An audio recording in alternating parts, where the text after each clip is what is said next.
ഇറങ്ങിയിട്ട് ഇനി നമ്മൾ നേരെ കാണാൻ പോകുന്നത് അണ്ണനെയാണ് ഗായ്സ്. അണ്ണനോട് ഉണ്ട്, അണ്ണൻ്റെ എവിടെ ഉണ്ട്, നമുക്ക് കണ്ടുപിടിക്കാം. അങ്ങനെ നമ്മൾ അണ്ണൻ്റെ അടുത്ത് എത്തിയിരിക്കുന്നു. അണ്ണൻ്റെ വണ്ടി എത്തി, നോക്കൂ നോക്കൂ.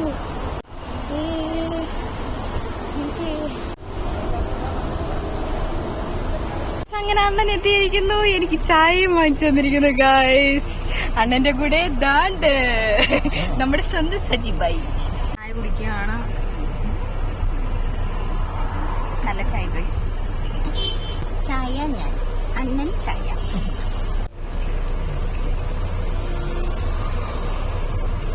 അങ്ങനെ അവര് പോവുകയാണ് ഗായ്സ്. ടാറ്റാ.